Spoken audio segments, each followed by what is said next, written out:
العام الصعب، العام اللي كان كل أولادنا عايشين على أعصابهم، واللي تعرضوا لضغط نفسي، وأنا كنت أقدر هذا الأمر اللي تعرضوا له أولادنا بسبب ما تبعه من إضرابات ومن حالة نفسية للطالب اللي أصبح يعني يدور في فلك مفرغ ومش عارف عن حاله وين بده يروح.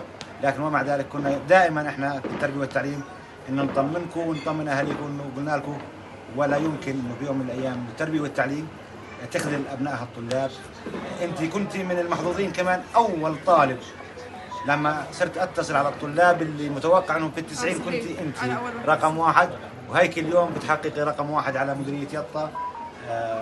الف مبارك يا عم، بتمنى لك التوفيق وان شاء الله حياة جامعية بالتفوق، وهنيئا لك ولاهلك ولمدرستك وللجميع. الف مبارك يا جماعة. الله يبارك فيك. مبروك لكم اولا. الله عليك، يعني بجد يعني تثلج الصدر واحنا بننبسط عليها. اهلا ومرحبا بكم متابعينا الكرام، مستمعينا الافاضل في كل مكان عبر اثير اذاعه كرامه وشبكه كرامه الاعلاميه، وضمن جولاتنا في مدينه يطا في هذا الصباح بعد الاعلان عن نتائج الثانويه العامه. اليوم حطت رحالنا في اولى مقابلاتنا مع الاولى على مديريه تربيه وتعليم يطا، جمان الجندي، الحاصله على معدل 99 وعشر. راح اروح مباشره لجمان. جمان، اول شيء صباح الخير ومبروك النجاح. يسعد صباحك، الله يبارك فيك يا رب.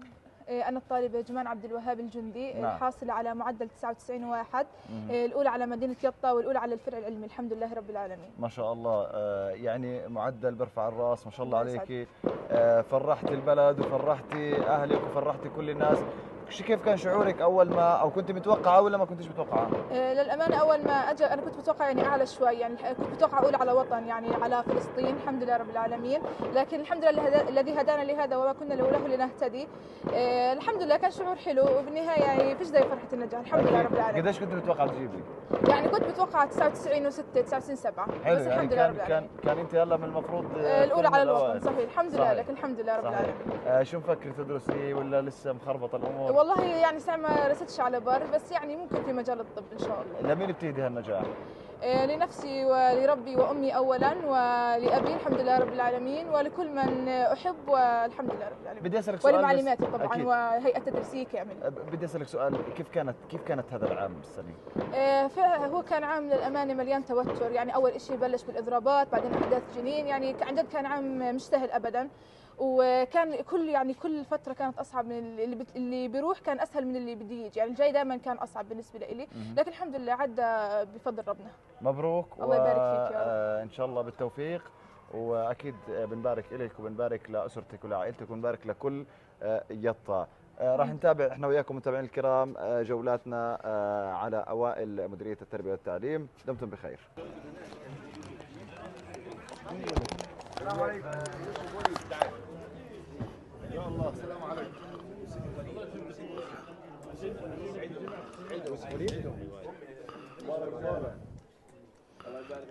معتصم. السلام عليكم. السلام عليكم. كلل عرسنا الوطني بنجاح أبنائنا وبناتنا على مستوى الوطن بشكل عام، وفي يطا بشكل خاص، ليكون ابننا وفارسنا ويوسف وليد مخامري أحد طلاب مدرسة دكتور رقعة الثانوية، اللي استطاع برفقة فارستين من فارسات يطا أن يتربعوا على عرش مديرية يطا بحصولهم على معدل 99 وعشر في الفرع العلمي، ليكونوا هم أوائل مدينة يطا لعام 2023. هذا العام اللي كان صعب على أبنائنا في الثانوية العامة وعلى جميع طلابنا بما تبعه من تبعات الإضراب والانقطاع عن الدراسة والحالة النفسية اللي عاشوها الطلاب. ولكن احنا بنأكد انه احنا كتربية وتعليم كنا على عهدنا ان يكون ابنائنا الطلبة هم امانة في رقابنا، وهذا الجهد اللي تحقق بجهد معلمينا ومدراء مدارسنا وكادر التربية والتعليم بالإضافة لوجود أسرة مهتمة وتعاون أسري، وأيضا طالب مستعد.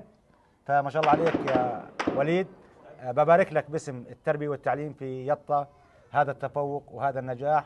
وأنت وكما تحدثت عن جمان عبد الوهاب الجندي وراما خالد الجبور، من تربع على عرش المديرية، أوائل مديرية يطا الأول مكرر. ألف مبارك يا عم، وألف مبارك لمدرستك ذكور رقعة ثانوية ولإدارتها ولمعلمينها، وكل احترام للجميع. معاه مقابل في يوم امتحان الكيمياء قال لنا حمل بارك الله فيك 99 موفق يا عم. احنا يعني انت كنت من الاسماء اللي براهن عليها من ضمن العشرة الاوائل على الوطن، ولكن هذا يعني نصيب. لكن الاول برضو على المديرية، في لك حصة ولك مكافأة ولك تكريم وإلك منحة. ألف مبارك، السلام عليكم. إذا متابعينا الكرام مستمرين في هذه الجولة والجولة الأخرى سادتي الأفاضل عند الطالب يوسف إشحادي الأول المكرر على مدينة يطا الفرع العلمي. يوسف بداية مبارك يا صديقي، وما شاء الله عليك، يعني معدل رائع ومميز، ورفعت روسنا وروس أهل البلد كلهم. أول شيء احكي لي اسمك وأي مدرسة وأي فرع. أنا الطالب يوسف وليد إسماعيل إشحادي من مدرسة ذكور رقعة الثانوية. نعم. طالب من الفرع العلمي، حاصل على معدل 99 عشر. نعم ما شاء الله. طيب شو كان شعورك أول ما طلعت النتيجة بصراحة؟ والله شعور يعني أول إشي كنت متوقع أن تنزل الساعة 9 هي. أنا طلعت هيك على الساعة تقريبا 9 إلا 5 أو 4، طلعت على تطبيق جوال كان المعدل جنبه مكتوب، فأنا ما بقيتش أصلا واثق من هالبرامج هاي، فتوقعت ان المعدل غلط. فقعدت دخلت على رابطين في الوزاره وبحط الرقم. نعم. والدنيا بتعبط وانا اصلا بعدي مش واثق من الرقم، مش واثق من المعدل. ليش كنت متوقع اعلى؟ والله لا، يعني الرقم ما خطر على البال. طب كاعلى او كاقل ما خطر على البال. طب كنت متوقع هذا الرقم؟ يعني كنت متوقع من فوق ال 98. كنت متوقع فوق ال 98. بس ما كنتش متوقع 99 وواحد. لا يعني كانت كلها فوق التوقعات، يعني كلها كتوقعات. يعني النتيجة مرضية بالنسبة لك؟ الحمد لله رب العالمين. مبارك، شو بلشت تفكر شو ممكن تدرس ولا؟ انا لسه تارك الموضوع عضل ابوي، هو بيختار هو بيختار؟ هو اللي بيختار. برافو عليك، ما شاء الله عليك. لمين بتهدي هذا النجاح؟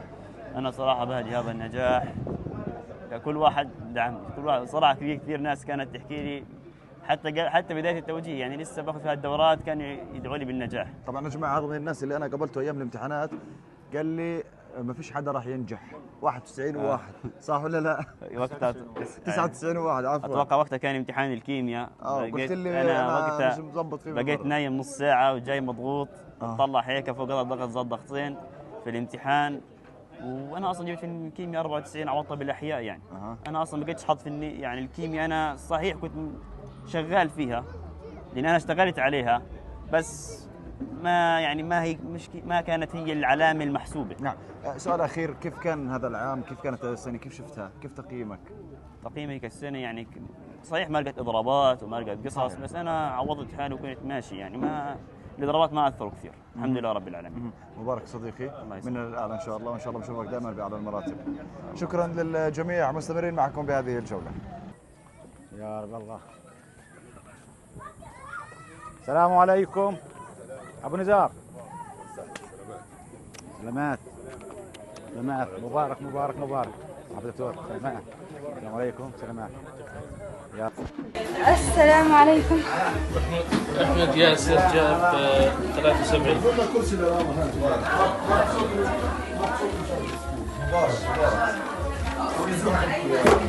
نزل تصرف.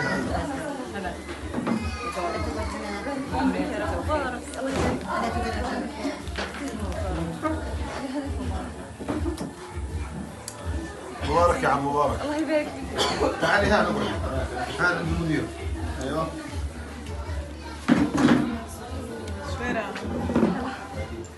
كيف المجال؟ راما، صباح الخير. صباح التفوق. صباح الابداع. راما، مش غريب عليكي هذا التفوق. راما اللي مثلت التربية والتعليم في العام الماضي في تحدي القراءة، كنت على ثقة، كنت على يقين أن تكون راما من ضمن أوائل المديرية واللي راح يتربعوا على عرش المديرية. اليوم راما برفقة فارسين آخرين من يطا، يوسف وليد مخامري وجمان عبد الوهاب الجندي وراما خالد الجبور، تربعوا على عرش مديرية يطا في الفرع العلمي بمعدل 99 وعشر. هذا المعدل اللي يدل على الإبداع عند أبنائنا الطلاب والقدرة المعرفية لديهم. فبنقول باسم التربية والتعليم مبارك يا راما هذا التفوق. الله يبارك فيك. وانت يعني كمان ترفعي راس المديريه وترفعي راس مدرستك بنات رقعه الثانويه اللي بنحيي مديرتها ومعلماتها على جهدهم. انا بحيي اهلك اكيد وبحييكي طبعا، لانه هذا الابداع بيكون تكاملي في عائله واسره مهتمه، في مدرسه ايضا تابعت وقدمت ما لديها من متابعه، ومديريه التربيه بكادرها ايضا بذلت جهد في متابعتكم. الف مبارك يا بنتي، تربعك على عرش المديريه بشكل عام وعلى الفرع العلمي بشكل خاص. وببارك لك كمان منحه دراسيه لانك من ضمن الاوائل، فاوائل الفروع لهم منحه مجلس وزراء. فالف مبارك لك ولاهلك وابو نزار، يعني هاي مفخره. الف مبارك. إذا متابعينا الكرام، مستمعينا الأفاضل في كل مكان، مستمرين معكم في هذه الجولة وصولا لراما جبور، أيضا من الأوائل على مدينة يطا مديرية التربية والتعليم، الحاصلة على 99.1 فرع العلمي. راما بداية مبارك. الله يبارك فيكم جميعا وعقبال جميع حبايبكم يا رب. الله يسعدك يا رب. احكي لنا راما، أنت فرع العلمي في أي مدرسة؟ بنات رقعة الأساسية، بنات رقعة الثانوية عفوا. ثانوي، ما شاء الله عليك. ما أنا بنت الأساسية وبنت الثانوية، فالاثنين لهم فضل يعني. برافو. أول شيء كيف استقبلت النتيجة؟ والله لا، أنا كنت متوقع فوق 98 ونص وأعلى، بس وصلت درجة 99.1 والأولى على المديرية. يعني هذا الصدمة من الأولى على المديرية، لأن المنافسين كانوا قويين وعاد حالهم. ما كنتش متوقع إنه هذا المعدل؟ لا، أولى على يطا لا، كنت متوقع فوق 99 بس مش المرتبة. برافو.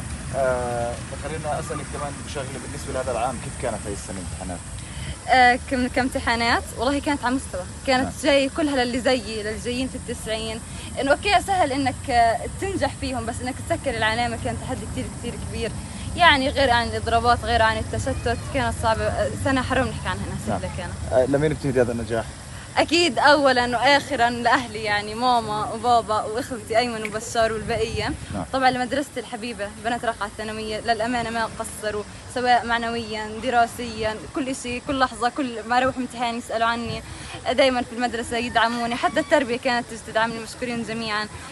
كل حدا دعالي هو له فضل انه وصلت لهذا الشيء. في نيه للدراسه، شو يعني مخططه شيء معين؟ يعني بنخطط ما بين امن سيبراني وما بين هندسه جينات. برافو، كل التوفيق والف مبارك وكل الاحترام. شكرا جزيلا.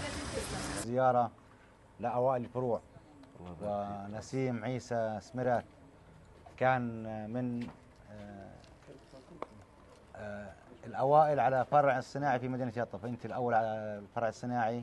فباسم الاسره التربويه في مديريه يطا بنبارك لك هذا التفوق، بنتمنى لك التوفيق، وبنبارك لاهلك، وبنبارك برضو لمدرستك، مدرسه ذكور المثنى، اداره ومعلمين، على هذا التميز وهذا الجهد. وان شاء الله انك تكون يعني من الطلبه ايضا المتفوقين في قادم الايام في حياتك الجامعيه. ان شاء الله. وهذا يعني هذا الجهد رغم هذا ما تم في هذا العام، من عام استثنائي بنعتبره، من ضغوط نفسيه وما تلا من اضرابات وخربشه في امور الواقع التعليمي، الا ان اولادنا السنه يعني حققوا نتائج مبهره. فمبارك لك ولاهلك. الله يبارك فيك، الله يسعدك يا رب. السلام عليكم. مرحبا، سلامات سلامات سلامات، مبارك مبارك. يا الله يا رب. السلام عليكم.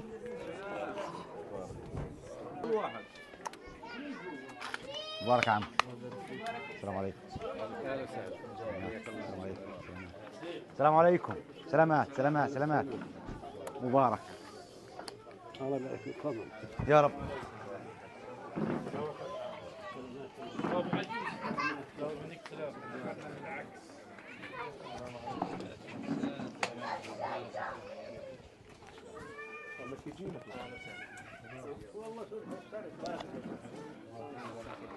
الله يسعد صباحكم، يعطيكم العافية.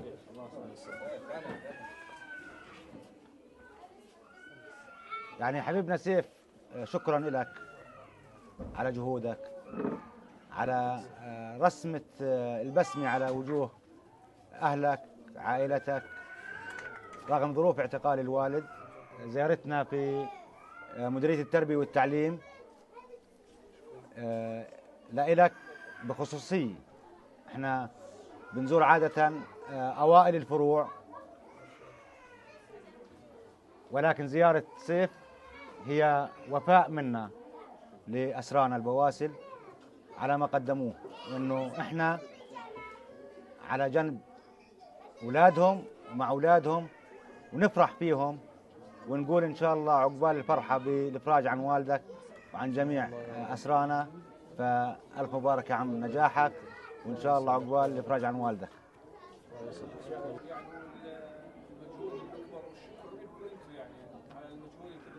الله يبارك فيك. هذا واجبنا وهذا لأولادنا،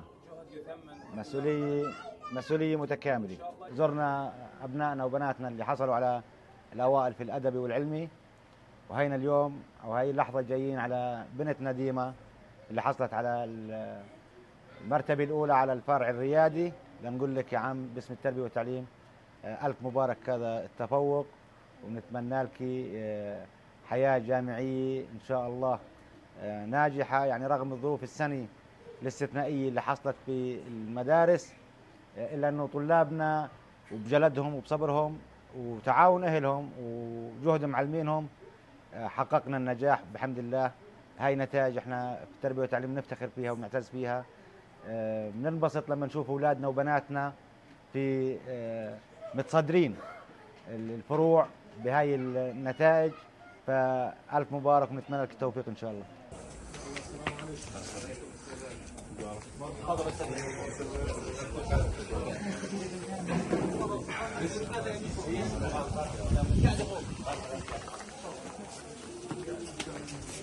ألف مبارك.